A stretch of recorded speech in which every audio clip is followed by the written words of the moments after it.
Yo, this is Real Talk E. Welcome to the locker room. We're talking nothing but basketball. Ladies and gentlemen, Deandre Ayton has finally spoke. And this is what he said. I can feel the whole world hating me in a way, where I think I'm the guy a lot of people point at, and I see it and feel it. But mainly, what I've been working on 5 to 6 days a week since we've lost is just motivating myself to change the narrative of what people think about me. You know, because no matter how you put it, I feel like I have no fans out here. You know, and I can feel it because the whole world's saying it. And my goal this whole summer is to change the narrative. Now, before we even start with all this, right? Deandre Ayton plays a very big part in the Phoenix Suns. Plays a very big part in the defense and a very big part in the offense. But the problem here is not what he can do on the court. The problem here is DeAndre Ayton doesn't do the things that he could do on the court. He doesn't get aggressive and reach his full potential on the court. That's the problem. So when he's sitting here and he's talking about, I feel like I don't have any fans, it is sad. And it sounds sad and it feels sad, but 100% I can almost guarantee you, bro, DeAndre Ayton has fans, bro. Huh? And the reason why I can guarantee you is because I'm one of them. I like DA, but I think DA could play way better than what he has shown us so far. DeAndre Ayton could be way more aggressive. He could be way more dominant. He could show his presence a lot more on the court, especially in the paint. It just makes sense. I mean, the man is what, 7 foot, 270, 250, 280, something like that. He could definitely start bullying people, bro. All he needs to do is bully people, get position in the paint, and the ball is going to come to you. And when the ball comes to you, you decide what to do with it. If you want to dunk, dunk. You want to lay up, lay up. You want to kick it out, kick it out. You want to get a little hook shot, get a hook shot. And he's very efficient from around the basket too. He's efficient in scoring, period. But around the basket, he's super efficient. So nobody's going to complain if DeAndre Ayton takes a shot. But what they will complain is if he's not aggressive. If he's sitting here taking these mid-range shots. If he's sitting here taking these long twos. We don't need him doing that. We don't. I mean, you look at last year. We had Devin Booker and Chris Paul. We also had Mikal Bridges. Later on in the year, we got Kevin Durant. That's enough scoring from outside. That's enough scoring from, the inside long twos. Enough.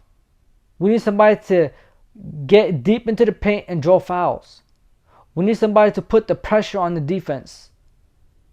We need a big body to do that. I mean, look at the series from the years prior. When we went up against the Mavericks in 2022, what was our problem? They kept trapping. And DeAndre Ayton couldn't do nothing. He wasn't dominant. He couldn't change the game any type of way.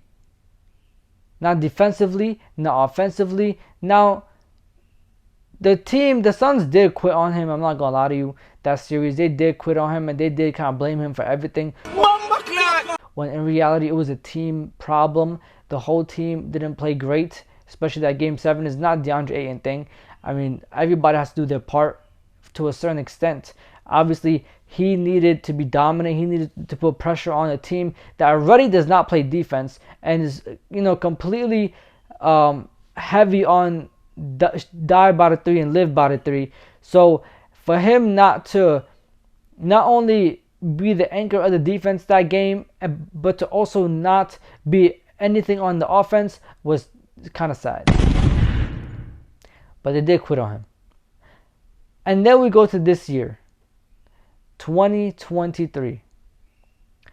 The Suns get past the first round. We get to the second round. And we have to face the 2023 NBA champions, the Denver Nuggets. Now, during this series, KD was wilding. KD was getting to the paint whenever he wanted, scoring however he wanted. And then Devin Booker was wilding. He was getting to the paint whenever he wanted, scoring whenever he wanted. Literally, he was like 80% shooting.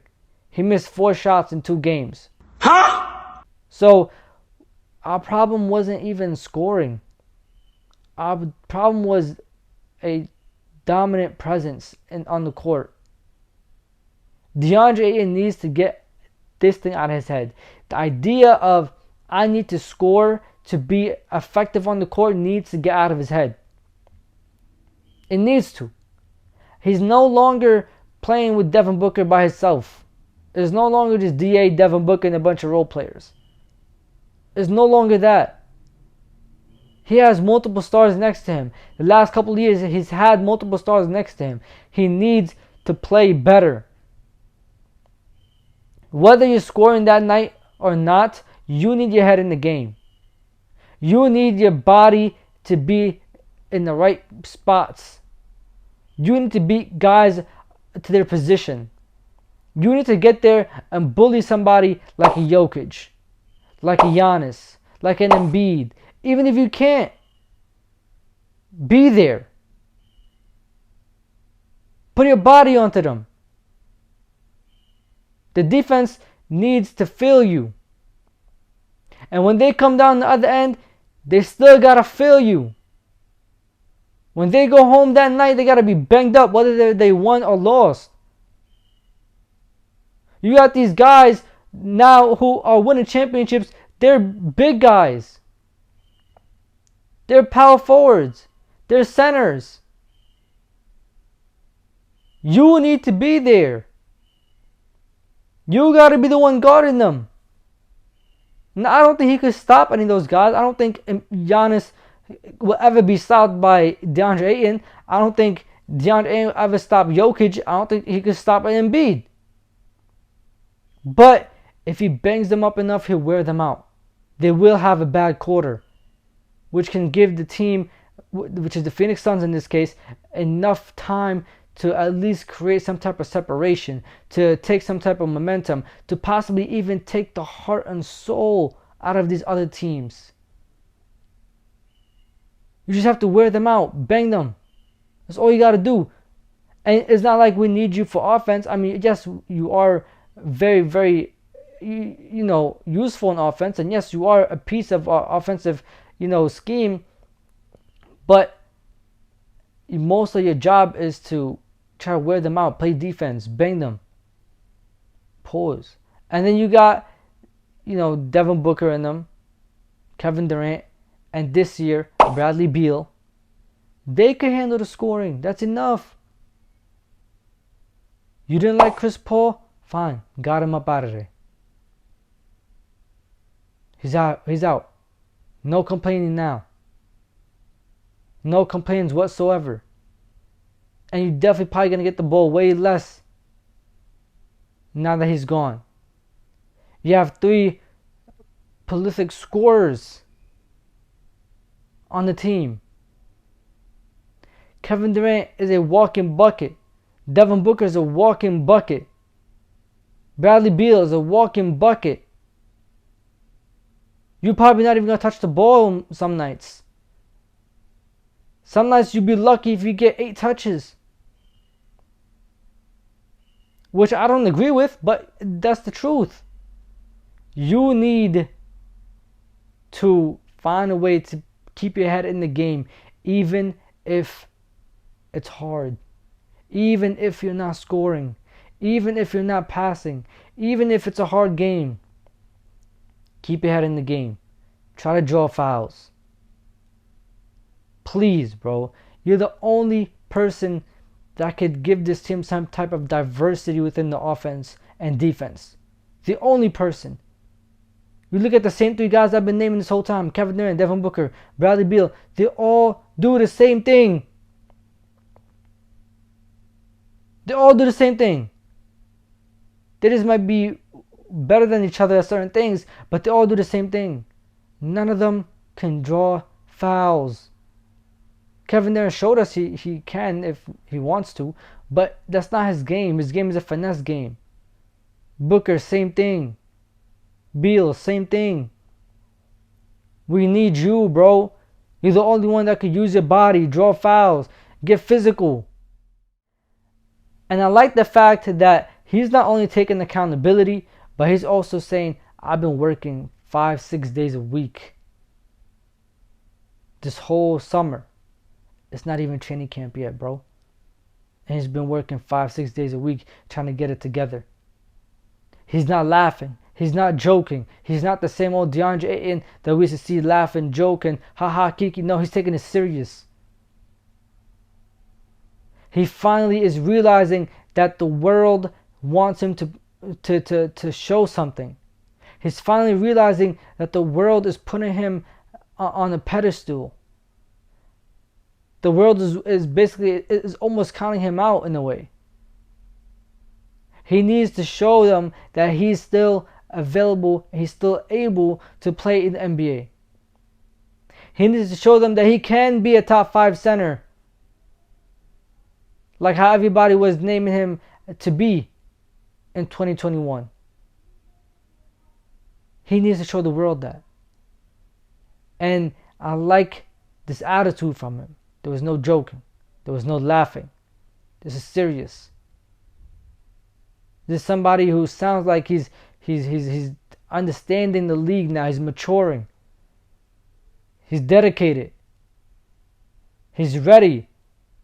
And with an opportunity like this, with the 3 guys he has, by his side, going to war with him every single day for the next 82 games, this will be a crazy opportunity to pass up just because you don't get more than 8 touches a game.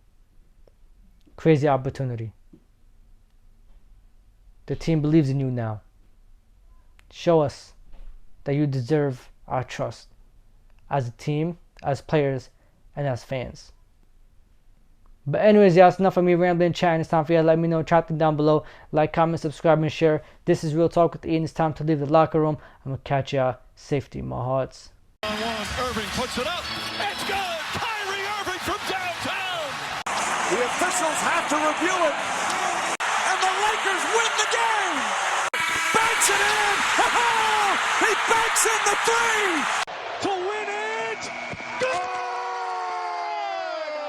That's why he's NBA All-Defensive Team. Adebayo, sky high with the block and rejection. This is for the win. Got it.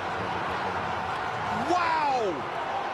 At 7, working against Butler, got down.